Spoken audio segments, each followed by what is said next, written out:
کل کا پچھتاوا سوائے حسرت بڑھانے کے اور کچھ نہیں ہوگا، اور آج کا پچھتاوا کل کی بہتری کی ضمانت ہو سکتا ہے۔ وہ ایک فقیر تھا، بازار میں کھڑا رو رہا تھا، تو کسی نے گزرتے ہوئے روک کے کہا بابا کیا مسئلہ ہے، کسی نے مارا ہے، تنگ کیا ہے، کیوں رو رہے ہو؟ اس نے کہا کوئی ایسا ماجرا نہیں ہوا، بس لوگوں کے رویے نے رلا دیا۔ کیا مطلب؟ کہا بس گزر رہا تھا، ان کو دنیا میں کھوئے ہوئے دیکھا، میرے دل میں خیال آیا کہ ان بندوں کی رب سے صلح ہی نہ کروا دوں۔ تو کہا پھر کیا ہوا؟ کہا پھر میں نے اس سے بات کی، آواز آئی لے آ میری چوکھٹ پہ، ایک آنسو سے سارے گناہ مٹا دوں گا۔ میں بڑا خوش ہوا، کام بن گیا، خوشی خوشی آ کے ان کو بتایا، یہ الٹا میرا مذاق اڑانے لگے۔ جا کے کام کر بابا، تجھے کیا پتا، بچے، کاروبار، زندگی، ہر وقت تم اسی بات میں لگے، جاؤ کام کرو۔ کہا وہ تو مان گیا تھا، یہی نہیں مانے، اور مجھے ان کے رویے پہ رونا آ رہا ہے، ان کی قسمت پہ رونا آ رہا ہے۔ اللہ اکبر۔ اگلے دن وہ شخص دوبارہ گزرا نا، تو قبرستان کے کنارے سے گزرا تو بابا قبرستان میں کھڑا رو رہا تھا۔ وہ پھر رو گیا، کہا بابا کبھی بازاروں میں روتا ہے، کبھی قبرستانوں میں روتا ہے، آج کیا ہوا؟ کہا میری کہانی کل والی ہے۔ کہا کیا مطلب؟ کہا کل ان سے مایوس ہو گیا تھا تو آج ادھر آ گیا، میرا خیال ہی ہوا ان قبرستان والوں کی اور رب کی صلح کروا دوں۔ اس نے بڑی دلچسپی سے کہا پھر آج کیا بنا؟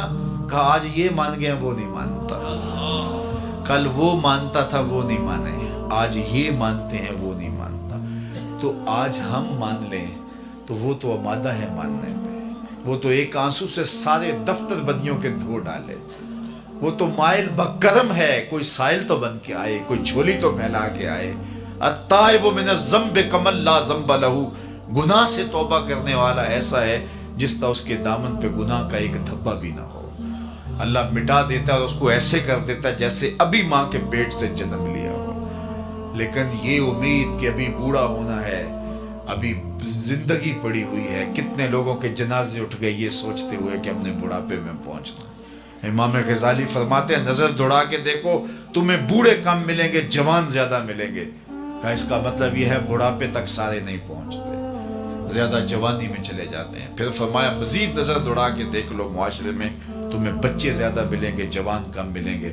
اس کا مطلب یہ ہوا کہ جوانی تک بھی سارے نہیں پہنچتے۔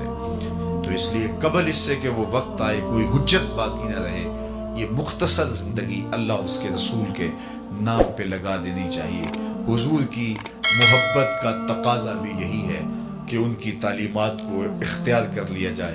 میرے حضور نے فرمایا کن فی الدنیا کأنک غریب او کعابر سبیل، دنیا میں اس طرح رہو جس طرح کوئی اجنبی رہتا ہے یا سڑک عبور کرنے والا۔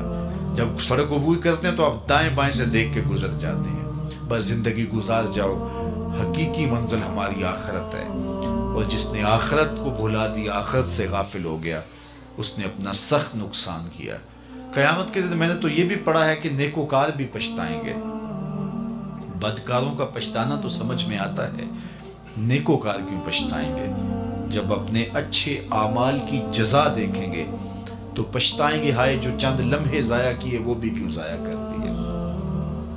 لیکن اس وقت کے پچھتانے سے بہتر ہے کہ میں اور آپ اپنی اس مختصر زندگی کا اب محاسبہ کریں۔ حاسبوا قبل ان تحاسبوا، اس سے قبل کہ تمہارا حساب کیا جائے تم اپنا حساب خود کر لو۔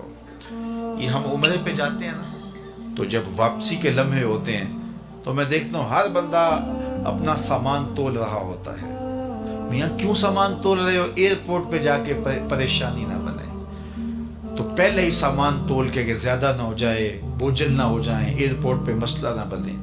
حالانکہ اگر ایئرپورٹ پہ مسئلہ بھی بن جائے تو 4 ریال دیں گے تو گزر جائیں گے، لیکن اس کے باوجود تول رہے ہوتے ہیں کہ وہاں پریشانی نہ بنے، وہاں کی پریشانی کا حل ہے، لیکن آخرت کا اگر وزن بھاری ہو گیا اس کا کوئی حل نہیں۔ اس لیے حاسبوا قبل ان تحاسبوا، اس سے قبل کہ تمہارا حساب کیا جائے، ضمیر کی عدالت میں اب ترازو گاڑ لو، دیکھو تم کہاں کھڑے ہو۔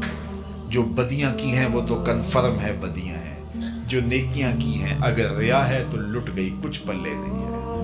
اگر غرور تکبر آ گیا، عجب آ گیا، پھر بھی سب کچھ ضائع ہو گیا۔